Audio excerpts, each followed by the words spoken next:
आज ये छोटिया प्रसंग रे आपण मानकर सहित मु कथबार्ता हेबाको चाहे जो समय रे हमर छुआ माने छोट थांते से हमन को पचारि पचारि विचार कर दउथिबे बा ए गोटे केते पचारबो एटा भी जानिनु कि तू पचारुछु माँ एटा केमती करबी माँ सेटा केमती करबी केमती विचार करंती ना आमे अनेक समय रे विरक्त हे जाऊ ए सानो सानो विषय मते खाली सब खाली पचारुथिबो बोली आमे अनेक समय रे विरक्त हो मात्र आमर परमेश्वर चाहती जे आमे मध्य तांको सबु क्षेत्र रे आमे पचारिबा जो समय आमर छुआ माने आमको बड़ हैला परे जो समय से माने किछि परामर्श मागन्ते हमको केते खुशी लागे ना आमु एटा करबा पई चाहूची करबी कि से माने जेते बेले आमन को पहुंचारंती आमाने बहुत खुशी लागे आमन को आमर परमेश्वर मध्य चाहती कि आमे किछि करबा पूर्वरु आमे तांको पचारू तांकर परामर्श न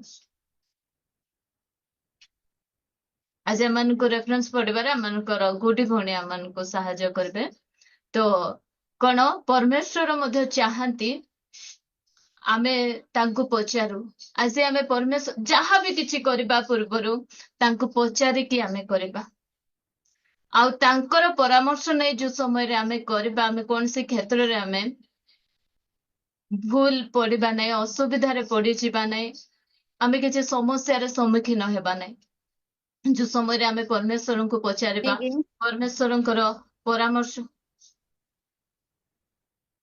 परमेश्वर परामर्श नहीं जदि आमे किछि करबा ताहले हमको कौन सी प्रकार समस्या रे सम्मुखीन हेबाकु पड़िबा नहीं जदि भी किछि असुविधा हबो से परमेश्वर से निश्चिंत भाव रे आमान को सेथिरु बाहर करने प्रत्येक क्षेत्र रे आमनकर जॉब पिला मानकर पाठ पढ़ा क्षेत्र रे हेउ कि आमनकर विवाह क्षेत्र रे हो आमनकर बिजनेस क्षेत्र रे हो आमे किछि करबा को चाहूछु इवेन मु तो कहबा को चाहे जो समय रे आपण शॉपिंग पाई जाउचंती से समय रे मध्ये प्रार्थना करंत मु अनेक समय एमती जाई थाए शॉपिंग करबा पे आउ प्रार्थना करे प्रभु मु एते नेबी कि से समय रे टिके इच्छा लागबो नै बोले पुनर्बार फेरी किना पळे आसे काई ना हमको प्रत्येक क्षेत्र रे प्रभु को पचारे बारछ आ मु कहे जो समय रे हमर पिला मान को हम स्कूल रे एडमिशन करू से समय रे हमें हमर परमेश्वर को पचारे थे तेणु आज जाए मो झील 12 वर्ष हेब से स्कूल रे पाठ पढ़ुची कौन से विषय आमन को अभाव होगा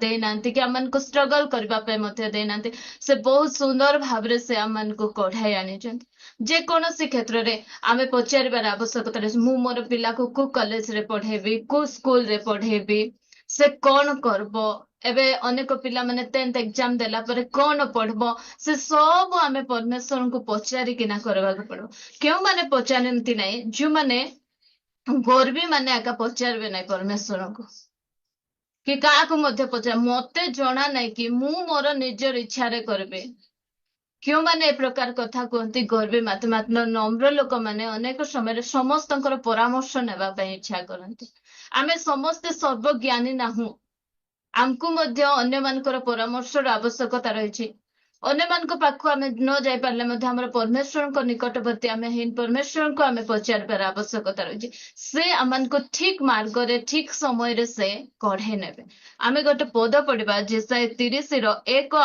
2 पद जेसाय 30 1 2 सदाप्रभु कहन्ति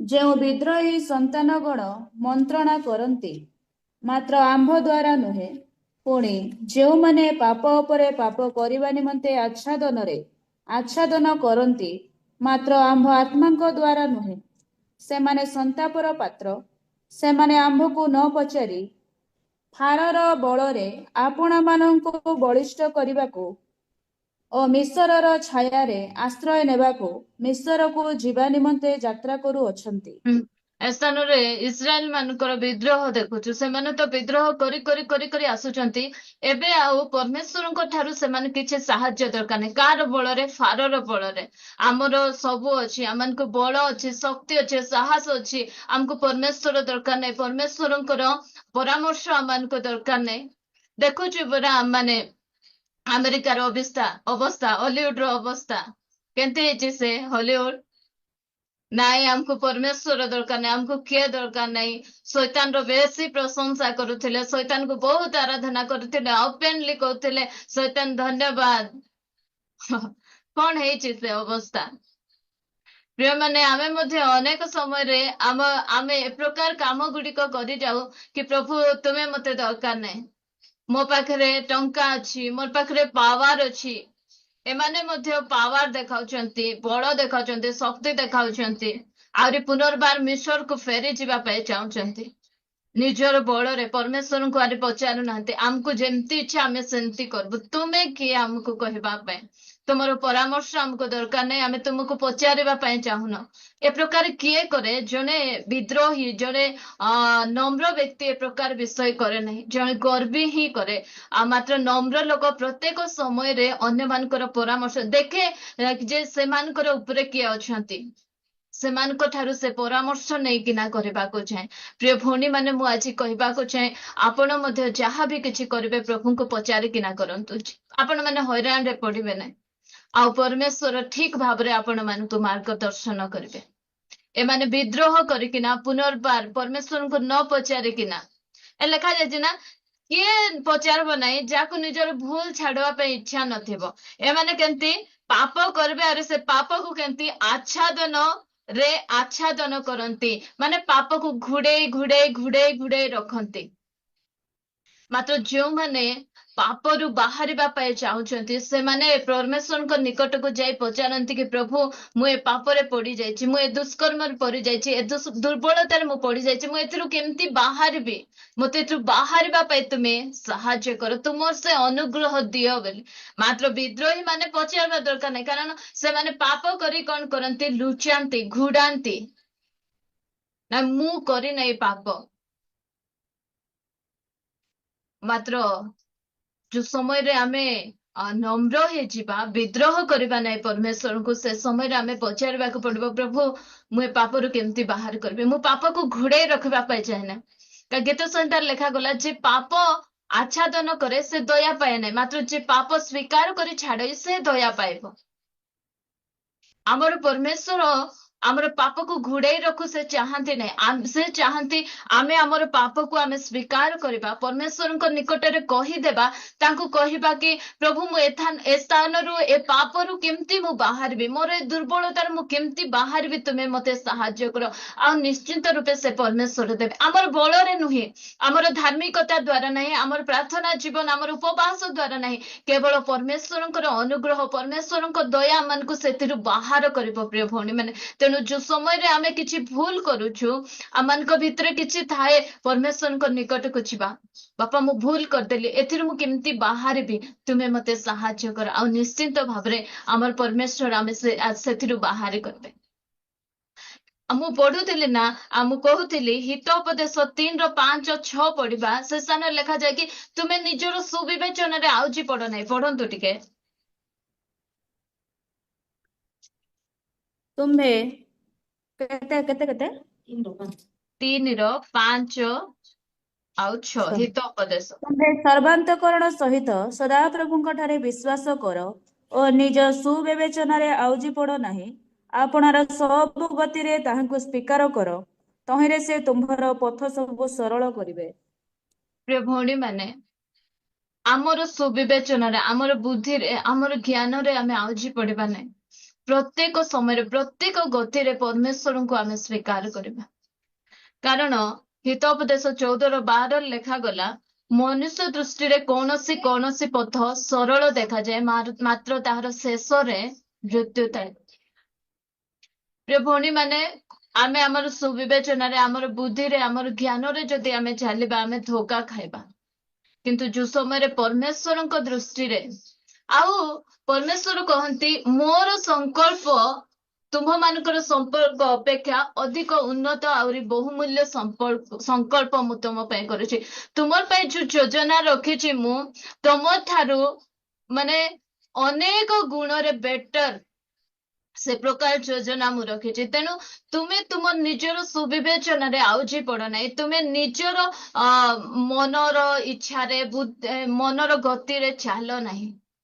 ପରମେଶ୍ୱରଙ୍କ ଠାରେ ଆପଣର ସମସ୍ତ ଗତି ସ୍ୱୀକାର କର, ତହିଁରେ ସେ ତୁମର ପଥ ସବୁ ସରଳ କରିବେ।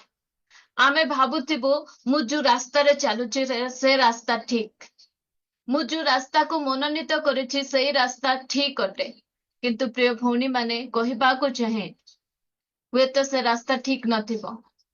ପ୍ରଭୁଙ୍କୁ ମାଗନ୍ତୁ, ପ୍ରାର୍ଥନା କରନ୍ତୁ, ପ୍ରଭୁ ମୁଁ ଯୋଉ ରାସ୍ତାରେ ଚାଲିବାକୁ ଚାହୁଁଛି ସେ ରାସ୍ତା କଣ ଠିକ ରାସ୍ତା କି?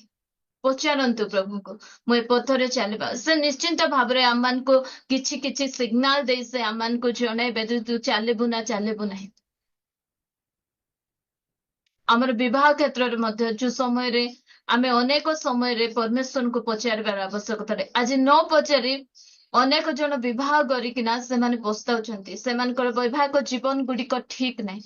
ଯଦି ସେମାନେ ପଚାରିଥାନ୍ତେ, ଆଜି ଅନେକ ଜଣ ଅସମାନ ଜୁଆଳିରେ ଯଚା ଯାଇଛନ୍ତି, ଯଦ୍ୱାରା କି ବିଭିନ୍ନ ପ୍ରକାର ସମସ୍ୟା ଗୁଡିକ ସେମାନଙ୍କ ଜୀବନରେ ଆସୁଛି। ଯଦି ପ୍ରଭୁଙ୍କୁ ପଚାରିଥାନ୍ତେ, ଆମେ ଅନେକ ସମୟରେ କଣ କରୁ, ଆମେ ପଚାରିବାକୁ ଯାଉ। ଆମର ୟୁଥ ମାସ ମାନେ ଯଦି ଶୁଣୁଥିବେ, ମୁଁ କହିବାକୁ ଚାହେଁ ସେମାନଙ୍କୁ, ଗୋଟେ ପିଲାକୁ ମନ ଭିତରେ ଆମେ ରଖି ଦେଇଥାଉ, ସେ ପ୍ରଭୁଙ୍କୁ ପାଇ ନଥିବ, ସେ ବହୁତ ହ୍ୟାଣ୍ଡସମ୍ ଥିବ, ଆମେ ପ୍ରାର୍ଥନା କରୁ ପ୍ରଭୁ ମୁଁ ସେ ପିଲାକୁ ପସନ୍ଦ କରୁଛି, ବହୁତ ହ୍ୟାଣ୍ଡସମ୍ ପ୍ରଭୁ, ବହୁତ ଟଙ୍କା ମଧ୍ୟ କମାଉଛି, ଭଲ ଜବ୍ କରୁଛି, ମାତ୍ର ସେ ତୁମକୁ ଜାଣିନାହିଁ, ତୁମେ ଟିକେ ହଁ କହିଦେବ। ଆମେ ପରମେଶ୍ୱରଙ୍କୁ ପଚାରିବାକୁ ଯିବୁ, ଆରେ ତାଙ୍କ ଠାରୁ ଆମେ ହଁ ହିଁ ଶୁଣିବାକୁ ଅନେକ ସମୟରେ ଇଚ୍ଛା କରୁ, ମାତ୍ର ପ୍ରଭୁ କହିବେ କି ନାଇଁ, ମୁଁ ଅସମାନ ଜୁଆଳିରେ ଯଚା ହେବା ପାଇଁ ତତେ କହୁନାହିଁ, ସେ ବାକ୍ୟ ଦେଇ କଥା କହିବେ। ପ୍ରିୟ ଭଉଣୀ ମାନେ, ଏଥିପ୍ରତି ଆମେ ଜାଗ୍ରତ ହଉ, ପରମେଶ୍ୱରଙ୍କର ନିକଟକୁ ଆମେ ଯାଉ, ପଚାରୁ। ମୁଁ କହେ ପ୍ରଭୁଙ୍କର ଦାସ ଯୋଉ ସମୟରେ, ମୋ ସ୍ୱାମୀ ଯୋଉ ସମୟରେ ସେ ଫାଷ୍ଟିଂ ପ୍ରେୟରରେ ଥିଲେ, ସେ ସମୟରେ ତାଙ୍କର ବିବାହ ପାଇଁ ସେ ପ୍ରାର୍ଥନା କରୁଥିଲେ। ସେ କହନ୍ତି ସେ ଗୋଟେ ଝିଅକୁ ମନ ମଧ୍ୟରେ ରଖିକିନା ପ୍ରାର୍ଥନା କରୁଥିଲେ, ନାଇଁ ଆ ସହିତ ମୋର ବିବାହ ହେଲେ ଠିକ ହେବ। ସେ ସମୟରେ ସେ ପ୍ରାର୍ଥନାରେ କି ପରମେଶ୍ୱର ସେ ଝିଅକୁ ସାଇଡ କରିକିନା ମତେ ତାଙ୍କୁ ଦେଖାଇଲେ। ତ ସେ ସେଥିପାଇଁ ମୋ ସହିତ ବିବାହ କଲେ। ଆଉ ଆମର ବିବାହ ପରମେଶ୍ୱରଙ୍କର ଇଚ୍ଛା ଅନୁସାରେ ହେଇଛି ବୋଲି ଆସିଛି, ଝଡ଼ ଆସିଛି, ଝଞ୍ଜା ଆସିଛି, ମାତ୍ର ସେଟା ଏତେ ଦୂରକୁ ଯାଇନାହିଁ ଯେ ଆମ ଭିତରେ ମାନେ ସେ ଅଶାନ୍ତି ଗୁଡିକର ମାନେ ତୁମକୁ ଛାଡିଦେବି ବୋଲା ପରି ଏ ପ୍ରକାର ସିଚୁଏସନ ଆସିନାହିଁ। ପରମେଶ୍ୱର ସମ୍ଭାଳିଛନ୍ତି। ଯୋଉ ସମୟରେ ଆମେ ପ୍ରଭୁଙ୍କର ଇଚ୍ଛା ଅନୁସାରେ ଆମର ଯେକୌଣସି କାମ ମଧ୍ୟ କରିବା, ପ୍ରଭୁ ନିଶ୍ଚିନ୍ତ ଭାବରେ ଆମମାନଙ୍କର ସାହାଯ୍ୟ କରିବେ, ସେ ଆମମାନଙ୍କୁ ସେ ଠିକ ବାଟରେ କଢେଇ ନେବେ। ଅନେକ ସମୟରେ ଆମେ ସୁନ୍ଦରତାକୁ ଦେଖି ଏତେ ସରଳ, ବାହା କି ସୁନ୍ଦର ଅଛି, କେତେ ହ୍ୟାଣ୍ଡସମ୍ ଅଛି, କି ବ୍ୟୁଟିଫୁଲ ଅଛି, ଆକୁ ଆକା ହେଲେ ଭଲ ହେବ ବୋଲି ଆମେ ଅନେକ ସମୟରେ ଏ ପ୍ରକାର ନିଷ୍ପତ୍ତି ଗୁଡିକ ନେଇଯାଇ ଆମେ ଅନେକ ସମୟରେ ବିଭିନ୍ନ ପ୍ରକାର ସମସ୍ୟାଗ୍ରସ୍ତ ହେଇଥାଉ। ତେଣୁ ଆମର ସୁବିବେଚନାରେ ଆମେ ଆଉଜି ପଡିବା ନାହିଁ, ପ୍ରଭୁଙ୍କୁ ଆମେ ପଚାରିବା, ପ୍ରଭୁ ମୁଁ ଏ ଯୋଉ କାମ କରିବାକୁ ଚାହୁଁଛି, ଏଟା ତୁମ ଦୃଷ୍ଟିରେ କଣ ଠିକ କି ପ୍ରଭୁ? ସେ ନିଶ୍ଚିନ୍ତ ଭାବରେ ସାହାଯ୍ୟ କରିବେ। ପ୍ରାର୍ଥନା କରନ୍ତୁ।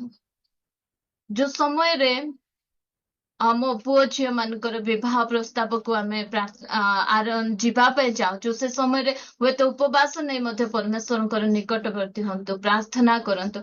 ମୁଁ କହୁନାହିଁ ଯେ ପ୍ରଭୁଙ୍କର ଇଚ୍ଛାରେ ବାହା ହେଲେ ସେ ଘରେ କେବେ ଅଶାନ୍ତି ହେବ ନାହିଁ, ଝଡ଼ ଆଇବ ନାହିଁ, ତୋଫାନ ଆସିବ। ପ୍ରତ୍ୟେକ ସମୁଦ୍ରରେ ତୋଫାନ ଆସେ, ମାତ୍ର ଯେଉଁ ସମୁଦ୍ର ମଧ୍ୟରେ ଯୀଶୁ ଥାନ୍ତି, ସେ ତୋଫାନକୁ ମଧ୍ୟ ସେ ଶାନ୍ତ କରିନେବେ। ପରମେଶ୍ୱରଙ୍କର ଇଚ୍ଛା ଅନୁସାରେ ହେଇଥିଲା ବିବାହ ଘରେ ମଧ୍ୟ ତୋଫାନ ଆସେ, ମାତ୍ର ସେ ତୋଫାନକୁ ଶାନ୍ତ କରିବା ପାଇଁ ଯୀଶୁ ଆମ ସହିତ ରୁହନ୍ତି। ଆମେ ଯାହା ବି କରୁ ପ୍ରିୟ ଭଉଣୀ ମାନେ, ଆମର ସୁବିବେଚନାରେ ଆମେ ଆଉଜି ନ ପଡୁ, କାରଣ ଆମର ସୁବିବେଚନାରେ, ଆମର ଇଚ୍ଛାରେ, ଆମର ଦୃଷ୍ଟିରେ ଯଦି ଯାହା ଠିକ ଆମେ ତାହା କରିଥିବା, ହୁଏତ ତାହା ମୃତ୍ୟୁ ଆଡକୁ ନେଇଯାଇପାରେ। କାରଣ ଆମ ଦୃଷ୍ଟି, ଆମର ଦେଖିବାଟା ମାନେ ଦେଖିବାର ଆମର କଣ କହନ୍ତି ସୀମା ବହୁତ ଅଳ୍ପ, କିନ୍ତୁ ପରମେଶ୍ୱର ଆମ ସୀମା ବାହାରେ ସେ ଦେଖନ୍ତି। ସେ ଭବିଷ୍ୟତକୁ ଦେଖିବା ପରମେଶ୍ୱର, ସେ ଆମମାନଙ୍କର ଭବିଷ୍ୟତକୁ ଉତ୍ତମ ରୂପେ ତିଆରି କରିବେ। ତେଣୁ ଆମେ ତାଙ୍କର ପରାମର୍ଶ ନେଉ, ତାଙ୍କୁ ଆମେ ପ୍ରତ୍ୟେକ କ୍ଷେତ୍ରରେ ଆମେ ପଚାରୁ। ଦେଖନ୍ତୁ, ଝିଅ ଗୋଟେ ଭୁଲ କରୁଛନ୍ତି। ଆମେ ଗତ ବାଇବଲ ଷ୍ଟଡିରେ ଆମେ ଦେଖୁଥିଲୁ, ଝିଅ 9:14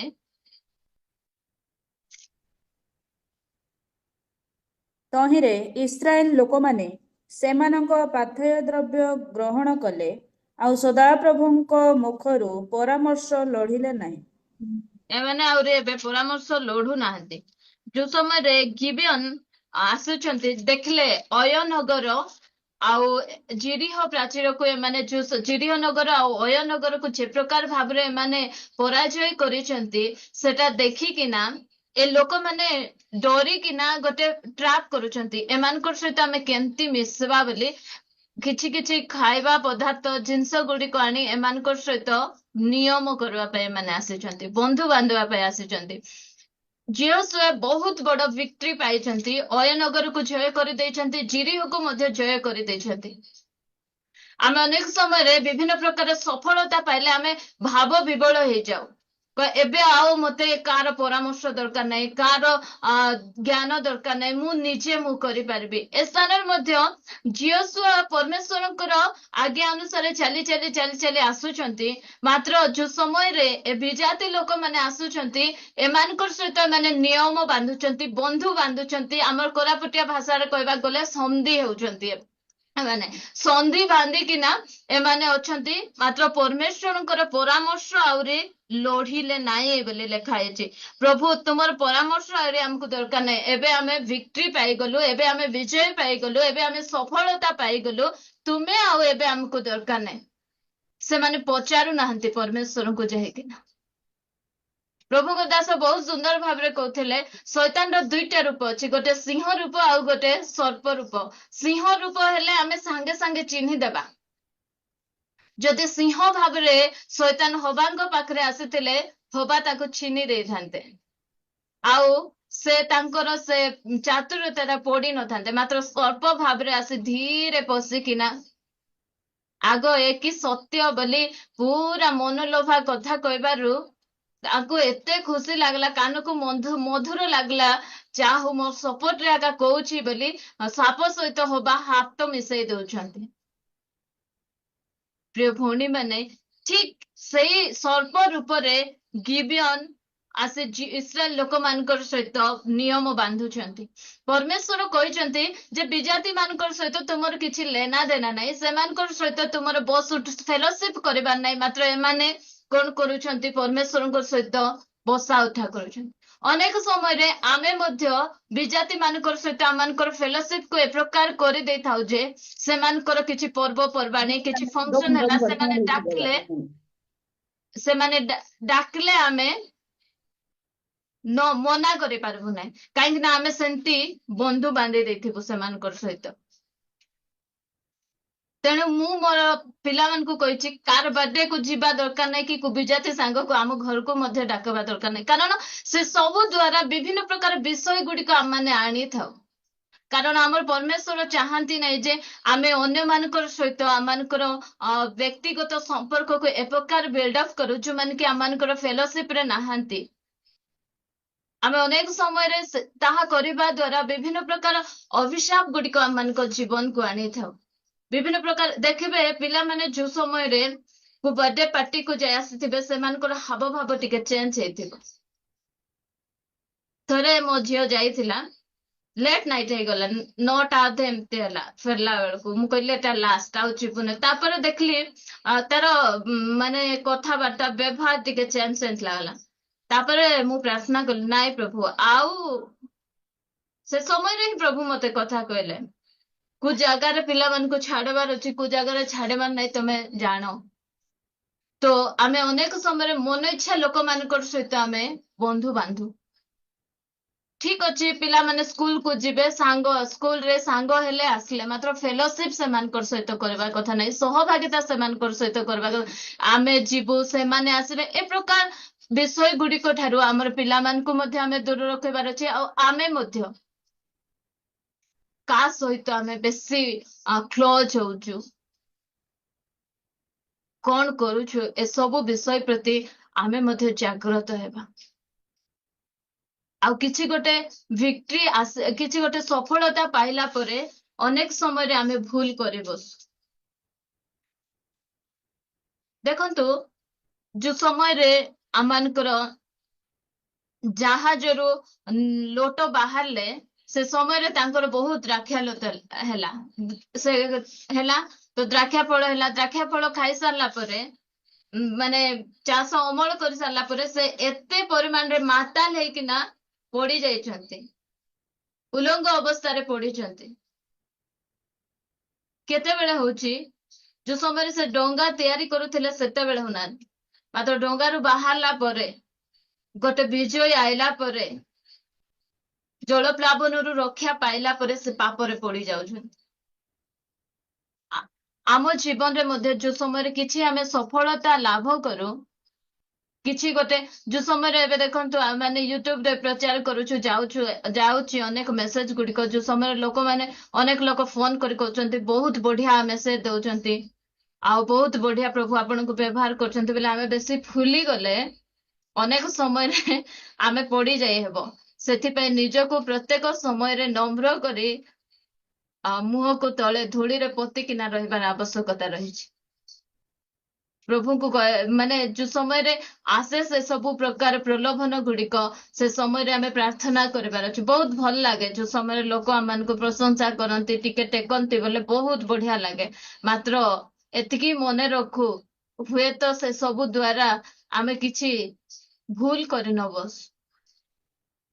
ବିଜୟ ଆସିଲା ପରେ ଆମମାନଙ୍କ ଜୀବନରେ ଆମକୁ ଆହୁରି ନାଇଁ ଏବେ ବିଜୟ, ମୁଁ ଏବେ ମତେ ସମସ୍ତେ ମୁଁ କେତେ ବଢିଆ ପ୍ରଚାର କରୁଛି, ପ୍ରଭୁ ତମକୁ ଆରେ ମତେ ପଚାରିବା ଦରକାର ନାହିଁ, ମୁଁ ଗୋଟେ ନର୍ସ, ମୋର ଜ୍ଞାନରେ ବୁଦ୍ଧିରେ ମୁଁ ଗୋଟେ ତିଆରି କରିଦେବି, ପ୍ରଚାର କରିବି। ହଁ, ପ୍ରଚାର କରିପାରିବ, ସେଠି ଜ୍ଞାନ ଆକା ଭର୍ତ୍ତି ଥିବ, କାହାର ଜୀବନ ମଧ୍ୟ ପରିବର୍ତ୍ତନ ହେବ ନାହିଁ।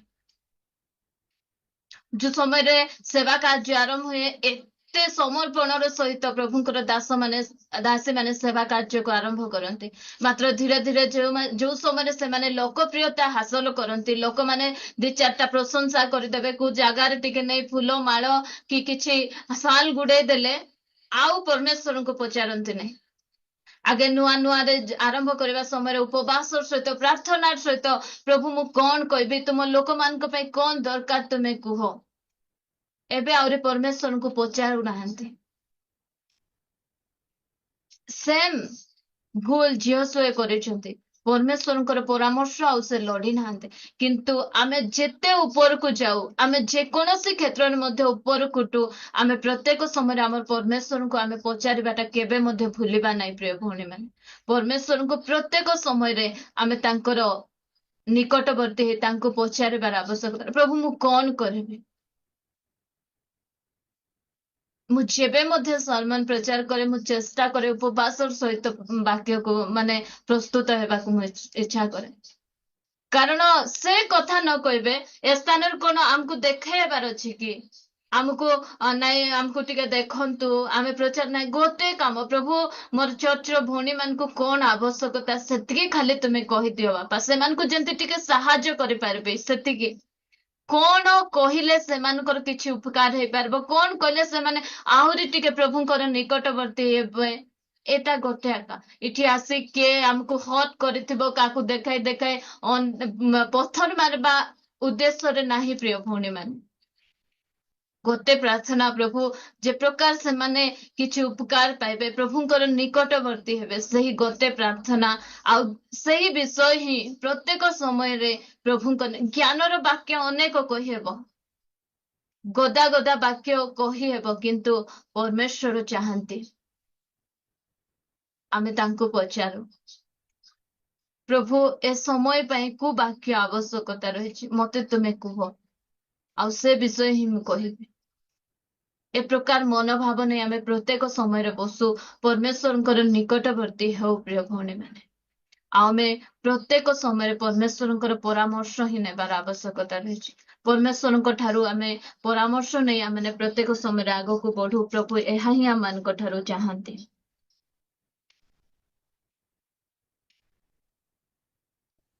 ଦ୍ୱିତୀୟ ବଂଶାବଳୀ 20:1-4 ଯାଏଁ ପଢିଯିବା।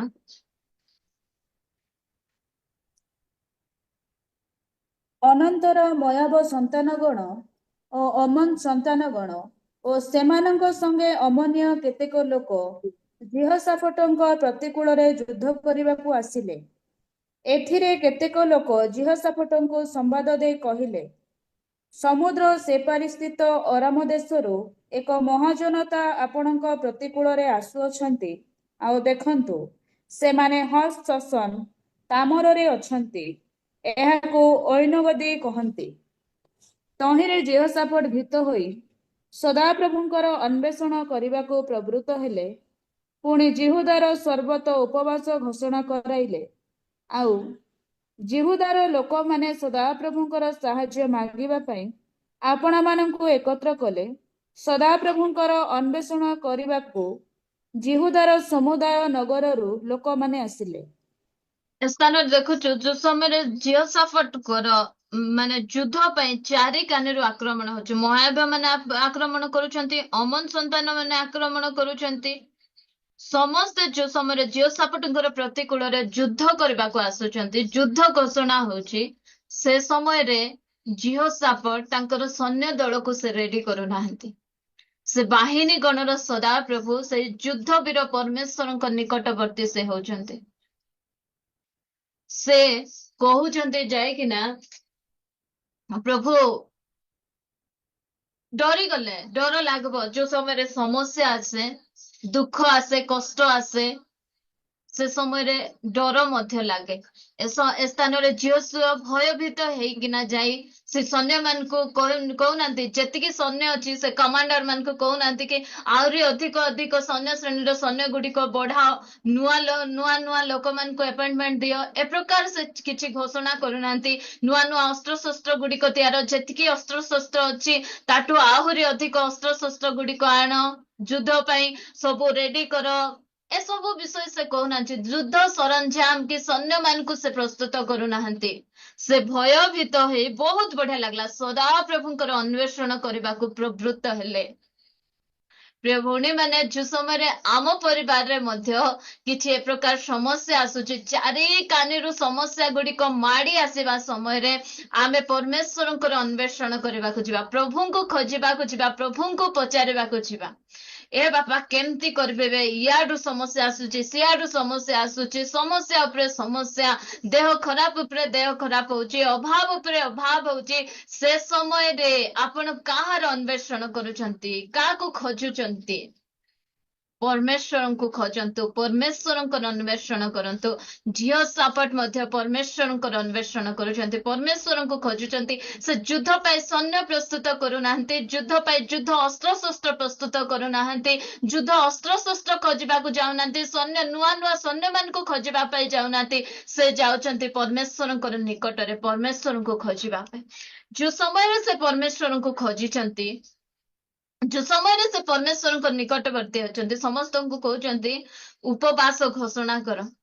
ଏବେ ଯୁଦ୍ଧ ଲଢବା ପାଇଁ ଯିବାର ଅଛି, ବଳ ଖାଇବୁ ନାହିଁ ବୋଲେ ଗୋଟେ ଦିନ ଫାଷ୍ଟିଂ ରେ ଆମେ କେମିତି ଯାଉଛୁ, ସନ୍ଧ୍ୟା ବେଳେ ଆମର ହାତ ଗୋଡ ଚାଲୁ ନାହିଁ।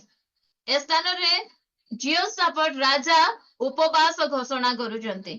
ସମସ୍ତେ କଣ କର, ଉପବାସ କର, ଆଉ ସଦାପ୍ରଭୁଙ୍କର ଅନ୍ୱେଷଣ କର। ଜିହୁଦାର ସର୍ବତ୍ର ଉପବାସ ଘୋଷଣା କଲେ। ଆଉ ଯୋଉ ସମୟରେ ସେ ଉପବାସ ଘୋଷଣା କରୁଛନ୍ତି, କହିବା କଥା ନାଇଁ ସୈନ୍ୟମାନଙ୍କୁ ଆହୁରି ଅଧିକ ପୁଷ୍ଟିକର ଖାଦ୍ୟ ଗୁଡିକ ଦିଅ, ସେମାନେ ବଳବାନ ହେଲେ, ବଳ ପାଇଲେ ସେମାନେ ଲଢବା ପାଇଁ ଯିବେ, ମାତ୍ର ନାହିଁ। ସେ କହୁଛନ୍ତି ଉପବାସ ଘୋଷଣା କରି ପରମେଶ୍ୱରଙ୍କର ଅନ୍ୱେଷଣ କର, ସେ ଯାହା କହିବେ ତାହା କରିବେ। ଏ ସ୍ଥାନରେ ଜିହୋଶାଫାଟ ଯାଇକିନା ପରମେଶ୍ୱରଙ୍କୁ ପଚାରୁଛନ୍ତି, ଅମନୀୟ ମାନେ ଆସୁଛନ୍ତି ପ୍ରଭୁ, ମୋଆବୀୟ ମାନେ ଆସୁଛନ୍ତି ମୋ ସହିତ ଲଢିବା ପାଇଁ, ମୁଁ କଣ କରିବି? ମୋ ପାଖରେ ବଳ ନାହିଁ, ମୋ ପାଖରେ ପାୱାର ନାହିଁ। ଆମେ ଅନ୍ୟ ବିଷୟ ଗୁଡିକ ନ ଖୋଜି ବୋଲୁ ପ୍ରିୟ ଭଉଣୀ ମାନେ, ପରମେଶ୍ୱରଙ୍କର ନିକଟବର୍ତ୍ତୀ ହଉ, ପରମେଶ୍ୱରଙ୍କୁ ଆମେ ଖୋଜୁ ପ୍ରତ୍ୟେକ ସମୟରେ। ଆଉ ପରମେଶ୍ୱରଙ୍କର କୁ ଆମେ ପଚାରୁ, ପ୍ରଭୁ ମୁଁ କଣ କରିବି? ଏ ସମସ୍ୟା ଦେଇ ମୁଁ ଯାଉଛି, ଏ ସମସ୍ୟା ମଧ୍ୟ ଦେଇ ଗତି କରୁଛି। ଏସାନ ଯୋଉ ସମୟରେ ପଚାରିଛନ୍ତି, ସେମାନଙ୍କୁ ଯୁଦ୍ଧ କରିବାକୁ ମଧ୍ୟ ପଡିଲା ନାହିଁ। 15 ପଦ ପଢନ୍ତୁ।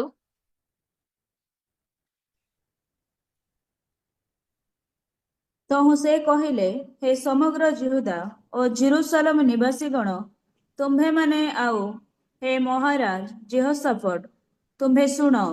ସଦାପ୍ରଭୁ ତୁମ୍ଭମାନଙ୍କୁ ଏହି କଥା କହନ୍ତି, ଏହି ମହାଜନତା ସକାଶୁ ତୁମ୍ଭେମାନେ ଭୟ ନ କର କି ନିରାଶ ନ ହୁଅ, କାରଣ ଏହି ଯୁଦ୍ଧ ତୁମ୍ଭମାନଙ୍କର ନୁହେଁ, ମାତ୍ର ପରମେଶ୍ୱରଙ୍କର।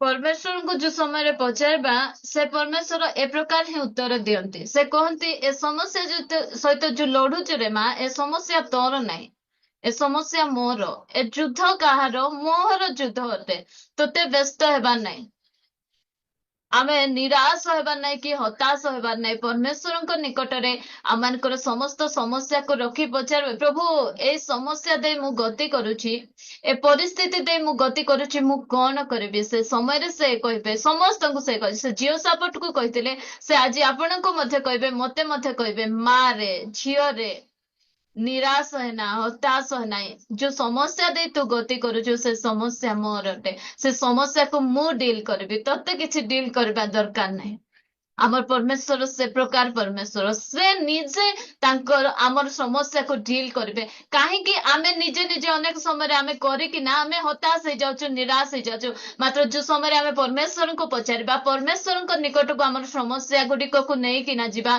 से समय से गोटे कथा जो कथा जियो सपोर्ट को कहितले से कथा आज मते मध्य से कहिबे तो जो समस्या सहित लढुछु सेटा मते देते मु तार सहित डील करबे आ जियो सापनकर देखंतु चारि कानी आसुचंती सैन्य माने युद्ध करबा पई शत्रु माने आसुचंती से समय रे जाई कि ना पचारबारु तुमे निराश हो नै हताश हो नै युद्ध मोहर केते बढ़िया लागबो ना के गोटे बड़ लोक आसी टिके हमको को मंत्री गोटे कहि देबे कि मु तुमर सहित अछि तुमर समस्या मु बुझबा पे अछि बेला हमको केते हाय लागबो के मात्र स्वर्गर परमेश्वर से कथा कहते तू जो समस्या सहित लढुचु आज आम विभिन्न प्रकार समस्या सहित लढुचु अनेक जन आमर दुर्बलता गुड़िक सहित आम लढुचु विभिन्न प्रकार पाप माने जो विषय गुड़िक करबा कथा नहीं आमर दे हे जाउची आरो जो समय आम प्रभु निकट को जा प्रभु व्हाट शैल आई डू मु कौन करबी प्रभु से समय रे से कहबे तू एहा करे तोर बल रे तोर शक्ति रे तोर सामर्थ्य रे तू करि पारबु नहीं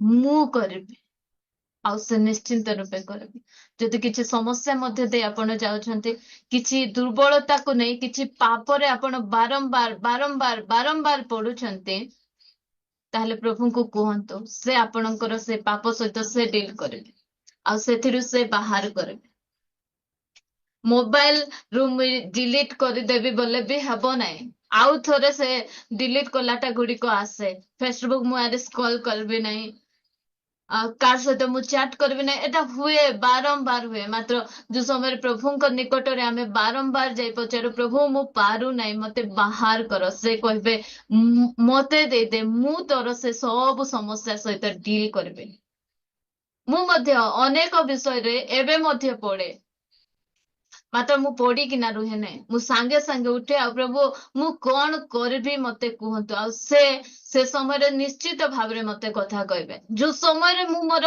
दुर्बलता गुड़िक को मु पड़ी जाई थाए मु प्रार्थना करे प्रभु मु पड़ी गली मु पड़ीबा पाई चाहू नहीं से समय तांकर दास मान कते मते से कथा कहंती यूट्यूब रे वाक्य सुनु सुनु से कथा कहंती चर्च रे गले से मते कथा कहंती मते बहुत आनंद लागे जे मोर बापा एबे मते मोर सहित अछंती आ से मते कथा कहउछंती ए प्रकार मनोभाव नहीं आमे प्रत्येक समय रे रहू बार बार झूठ आमे करबा पाए चाहून अनेक समय आमको अन्य मान विरुद्ध रे कहबा पाए इच्छा न थाए किंतु आमर भितरे सेटा गोटे एमती हे जाइछि जे न कहले आमर खाइबाटा हजम हुए नाही मात्र कहि देउ कहि देला परे छी काहे की कहली कहबार नथिला बोलु से समय रे आमे कहबो प्रभु में बार बार बार बार गोटे पाप आके करि लागुछि तुमे टिके मते सहाय्य करले हेबो नाही कि से निश्चित भाव रे सहाय्य करबे आ सेथिरु बाहरबा पे मध्य से आमान को सहाय्य कर देखो जो समय जाइए युद्ध करने मध्य पड़ला नहीं 17 पद मु पढ़ुची ए युद्ध रे युद्ध करने को तुम्भ मानकर आउ आवश्यक हेबो नहीं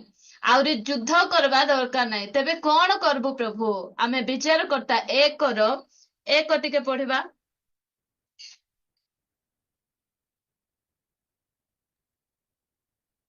जिहोशुआଙ୍କର मृत्यु उत्तरे इस्राएल संतानगण सदाप्रभुଙ୍କୁ पचारिले किणानिय ମାନଙ୍କ ପ୍ରତିକୂଳରେ ଆମ୍ଭମାନଙ୍କ ପାଇଁ ଯୁଦ୍ଧ କରିବାକୁ କିଏ ପ୍ରଥମେ ଯିବ? 2 ତ ସଦାପ୍ରଭୁ କହିଲେ ଜିହୁଦା ଯିବ।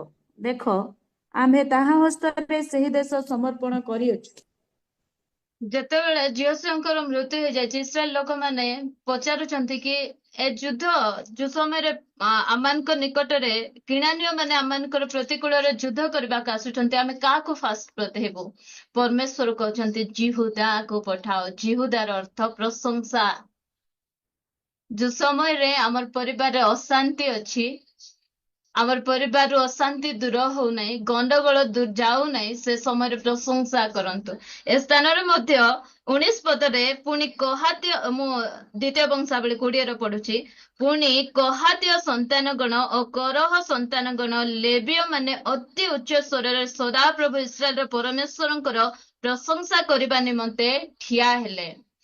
ଯୋଉ ସମୟରେ ଆମର ପରିବାରରେ ଅଶାନ୍ତି ଅଛି, ରୋଗ ଅଛି, ଦୁଃଖ ଅଛି, କଷ୍ଟ ଅଛି, ସେ ସମୟରେ ପ୍ରଶଂସାର ସ୍ୱର ଉଠାନ୍ତୁ, ଆରାଧନାର ସ୍ୱର ଉଠାନ୍ତୁ।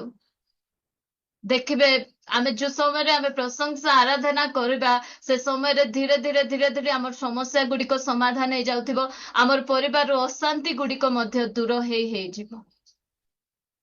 ଆମେ ଅନେକ ସମୟରେ କଣ କରୁ, ଏ ସ୍ଥାନରେ ପ୍ରଭୁ କହୁଛନ୍ତି ଆମେ ଯୁଦ୍ଧ କରିବା ପାଇଁ ଯିବା ପାଇଁ ଆମେ ଚେଷ୍ଟା କରୁ। ଆମର ସହିତ ଯେ ଲାଗୁଛି ଆମେ ତା ସହିତ ଯୁଦ୍ଧ କରିବାକୁ ଚାହୁଁଛୁ। ମାତ୍ର ଆମେ ଯୋଉ ସମୟରେ ପ୍ରଶଂସା କରିବା, ପରମେଶ୍ୱରଙ୍କର ଆରାଧନା କରିବା, ଉଚ୍ଚ ସ୍ୱରରେ ପ୍ରଶଂସା ଆରାଧନା କରି କରି ଯିବା, ତାହେଲେ ଆମର ସବୁ ସମସ୍ୟା ଗୁଡିକ, ଆମର ଘରର ଅଶାନ୍ତି ଗୁଡିକ, ଆମେ ଅନେକ ସମୟରେ ଭାବୁ ଛି ମୋର ଘରରୁ ଅଶାନ୍ତି କେବେ ଯିବ, ମୁଁ କେବେ ଶାନ୍ତିରେ ରହିବି। ସେ ସମୟରେ ପ୍ରଶଂସା କରନ୍ତୁ, ଆରାଧନା କରନ୍ତୁ। 22 ପଦରେ ଲେଖାଗଲା, ଆଉ ସେମାନେ ଗାୟନ ଓ ପ୍ରଶଂସା କରିବାକୁ ଆରମ୍ଭ କରନ୍ତେ। ଦେଖନ୍ତୁ, ଜିହୁଦାର ପ୍ରତିକୂଳରେ ଆଗତ ଅମନ ଓ ମୋୟାବ ଓ ସେରୀୟ ପର୍ବତୀୟ ସନ୍ତାନଗଣ ବିରୁଦ୍ଧରେ ଗୁପ୍ତରେ ଛକି ବସିବା ପାଇଁ ସଦାପ୍ରଭୁ ଲୋକ ନିଯୁକ୍ତ କଲେ, ତହିଁରେ ସେମାନେ ପରାସ୍ତ ହେଲେ। କେତେବେଳେ ପରାସ୍ତ ହଉଛି, କେତେବେଳେ ଆମ ପରିବାରରୁ ଅଶାନ୍ତି ଯିବ? ଯେତେବେଳେ ଆମେ ଗାୟନ କରିବା, ପ୍ରଶଂସା କରିବା, ଆରାଧନା କରିବା। ପ୍ରଶଂସାରେ ଏ ପ୍ରକାର ଶକ୍ତି ଅଛି ପ୍ରିୟ ଭଉଣୀ ମାନେ, ଆରାଧନାରେ ଏ ପ୍ରକାର ଶକ୍ତି ଅଛି, ପ୍ରାର୍ଥନାରେ ଏ ପ୍ରକାର ଶକ୍ତି ଅଛି। ଆମକୁ କାହା ସହିତ ଲଢିବା ପାଇଁ ଯିବାକୁ ପଡିବ ନାହିଁ। ଯୋଉ ସମୟରେ ଆମ ବିରୁଦ୍ଧରେ ଅନେକ ପ୍ରକାର ଶତ୍ରୁ ଗୁଡିକ ଆକ୍ରମଣ କରୁଛନ୍ତି, ସେ ସମୟରେ ପ୍ରଶଂସା କରନ୍ତୁ, ଆରାଧନା କରନ୍ତୁ, ଧନ୍ୟବାଦ ଦିଅନ୍ତୁ। ଦେଖିବେ ସେ ସମସ୍ୟା ଗୁଡିକରୁ ଆମେ ଧୀରେ ଧୀରେ ଧୀରେ ଧୀରେ ଆମେ ଜୟ ଲାଭ କରିଛୁ। ଆମେ ଫାର୍ଷ୍ଟ ୱିକରେ ଶୁଣୁଥିଲୁ ଯେ ଆମର ସମସ୍ୟା ଠାରୁ ଆମର ପରମେଶ୍ୱର ବଡ ଅଟନ୍ତି। ତେଣୁ ଆମେ ଏ ଦିନ ମାନଙ୍କରେ ଯୁଦ୍ଧ ପାଇଁ ଲୋକ ଆସୁଛନ୍ତି, ଆମର ବିରୁଦ୍ଧରେ ଅନେକ ଉଠୁଛନ୍ତି, ଆମ ବିରୁଦ୍ଧରେ ଆମମାନଙ୍କର ଅନେକ ଶାରୀରିକ ଅଭିଳାଷ ଗୁଡିକ ମଧ୍ୟ ଉଠୁଛି। ମାତ୍ର ସେ ସମୟରେ କଣ କରିବାର ଅଛି? ପରମେଶ୍ୱରଙ୍କ ନିକଟକୁ ଯିବାର ଅଛି, ପ୍ରାର୍ଥନା କରିବାର ଅଛି, ଆରାଧନା କରିବାର ଅଛି, ପ୍ରଶଂସା କରିବାର ଅଛି। ଦେଖିବେ ଧୀରେ ଧୀରେ ଧୀରେ ଧୀରେ ଆମେ ସେଥିରୁ ବାହାରି ପଡିଥିବା।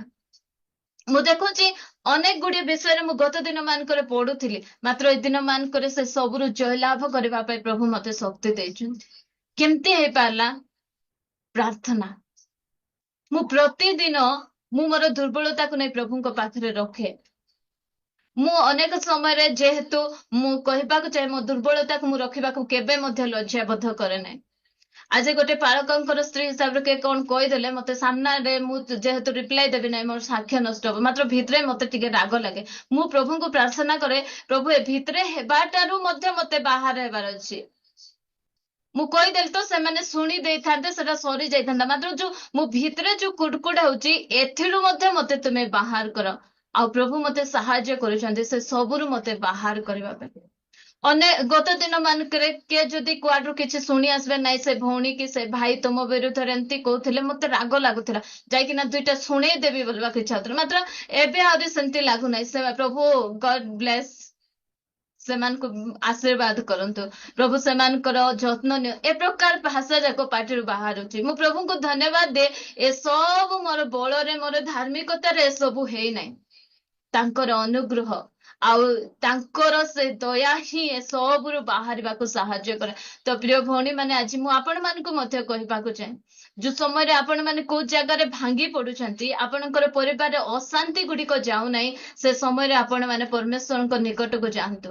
ପରମେଶ୍ୱର ଗୋଟେ କଥା କହିବେ, ପ୍ରଶଂସା କର, ଆରାଧନା କର। ଆଉ ପ୍ରଶଂସା, ଗାୟନ, ଏସବୁ ଦ୍ଵାରା ଆମ ପରିବାରର ମାହୋଲ ଗୁଡିକ ଚେଞ୍ଜ ହେଇଯିବ। ଆମେ ଅନେକ ସମୟରେ ଆମେ ଅନ୍ୟର ଦୋଷ ଦେଖେଇଥାଉ। ପରିବାରରେ ଗଣ୍ଡଗୋଳ କାହିଁକି ହୁଏ? କାହିଁକି ନା ଅନ୍ୟର ଭୁଲକୁ ଆମେ ବେଶୀ ଦେଖାଉ। ଆମକୁ ଭୁଲ ଏକା ଅନେକ ସମୟରେ ଦୁଷେ। ପ୍ରଶଂସା ଟିକେ ମନେ ପକାନ୍ତୁ ତ, କେବେ ଆପଣଙ୍କର ଝିଅକୁ ଆପଣ ପ୍ରଶଂସା କରିଥିଲେ କି ଆପଣଙ୍କର ସ୍ୱାମୀକୁ କେବେ ଆପଣ ଆପ୍ରିସିଏଟ କରିଥିଲେ, ଉତ୍ସାହ ଦେଇଥିଲେ? ଆମେ ବାଛି ଜାଣିଛୁ, ବହୁତ ବଢିଆ ବାଛୁ। ପରିବା ଆଣିଦେଲେ ମଧ୍ୟ ଆମେ ବାଛିବାକୁ ଜାଣିଛୁ। ଏଡିକି ଲେଖା ପିଆଜ ଆଣିଦେଇଛନ୍ତି, ଟିକେ ସାନ ସାନଟା ଆଣିଦେଲେ ହେବ ନାହିଁ? ସାନଟା ଆଣିଦେଲେ ସାନ ସାନଟା ଆଣିଦେଇଛନ୍ତି, ଟିକେ ବଡଟା ଆଣିଦେଲେ ହେବ ନାହିଁ? ଯାହା ହଉ ମୋ ଶୀତ କାକରକୁ ମଧ୍ୟ ଯାଇକି ନା ଆଣିଦେଲ, ଧନ୍ୟବାଦ। ଏ ଆୱାଜ ଯଦି ବାହାରିବ, ଘରେ ଅଶାନ୍ତି ହେବ କି ନାହିଁ? ମାତ୍ର ଅନେକ ସମୟରେ ଆମେ ଯୋଉ ସମୟରେ ଲୋକମାନଙ୍କୁ ଉତ୍ସାହ ପ୍ରଦାନ କରୁ, ପ୍ରଶଂସା କରୁ, ସେ ସମୟରେ ଆମ ପରିବାରର ଅଶାନ୍ତି ଗୁଡିକ ଦୂର ହେଇଛି। ଝିଅ ଧୀରେ ଧୀରେ ଧୀରେ ଧୀରେ ଏବେ କାମ ଶିଖୁଛି। ସେ କାମ କରୁ କରୁ ଭୁଲ କରିଛି, ବାସନ ମାଜିଛି, ସାବୁନ ସାଇଡରେ ଲାଗିଛି। ଯାହା ହଉ ଝିଅ କଲୁ, ଧନ୍ୟବାଦ କରନ୍ତୁ। ଘର ପୋଛିଛି, ସଫା ହେଇନାହିଁ, ନ ହଉ ନେକ୍ସଟ ଟାଇମ ହେବ, ସେ ଚେଷ୍ଟା କରୁଛି। ଆମେ ଉତ୍ସାହିତ କରିବାର ଆବଶ୍ୟକତା ରହିଛି, ଯଦ୍ୱାରା କି ଆମର ପରିବାରର ମାହୋଲ ଗୁଡିକ ଧୀରେ ଧୀରେ ଚେଞ୍ଜ ହେବ, ଅଶାନ୍ତି ଗୁଡିକରୁ ଆମମାନେ ଧୀରେ ଧୀରେ ବାହାରି ଆସିବା। ପ୍ରିୟ ଭଉଣୀ ମାନେ, ଏତିକି କହିବାକୁ ଚାହେଁ ଯେ ଆମେ ଯେକୌଣସି ପରିସ୍ଥିତିରେ ହଉ, ଯେକୌଣସି ବିଷୟ ମଧ୍ୟ ଦେଇ ଆମେ ଯାଉଛୁ, ସେ ସମୟରେ ଆମେ ପରମେଶ୍ୱରଙ୍କ ନିକଟରେ ଯିବା, ତାଙ୍କୁ ପଚାରିବା, ସେ ତାର ଉପାୟ ଆମମାନଙ୍କୁ ଦେବେ। ଯଦି ଆମର କିଛି ଜ୍ଞାନର ଆବଶ୍ୟକତା ହଉଛି, ପ୍ରଭୁଙ୍କ ନିକଟକୁ ଯିବା ଆଉ ପଚାରିବା, ଆଉ ପ୍ରତ୍ୟେକ ପ୍ରଶ୍ନର ଉତ୍ତର ତାଙ୍କ ପାଖରେ ଅଛି। ଆମେ ଗୀତର ଗାଉଛୁ ନା, ଦୁନିଆ के सारे प्रश्नों का उत्तर यीशु के पास है। ଆଉ ସେହି ପରମେଶ୍ୱର ଆମମାନଙ୍କୁ ପ୍ରତ୍ୟେକ ପ୍ରଶ୍ନର ଉତ୍ତର ଦେବେ, ଆଉ ସେ ଠିକ ଉତ୍ତର ଦେବେ। ତାଙ୍କୁ ଯାଇ ଆମେ ପଚାରିବା, ପ୍ରଭୁ ମୁଁ କଣ କରିବି, ମତେ ତୁମେ ସାହାଯ୍ୟ କର, ମତେ ତୁମେ ଶିଖାଅ ବୋଲେ ଆମେ ଯୋଉ ସମୟରେ ଯିବା, ସେ ନିଶ୍ଚୟ ଆମମାନଙ୍କର ପ୍ରତ୍ୟେକ ସମସ୍ୟାର ସମାଧାନ ସେ ନିଶ୍ଚିତ ଭାବରେ କରିବେ। ପ୍ରଭୁ ଅଳ୍ପ ବାକ୍ୟରେ ଆମ ସମସ୍ତଙ୍କୁ ଆଶୀର୍ବାଦ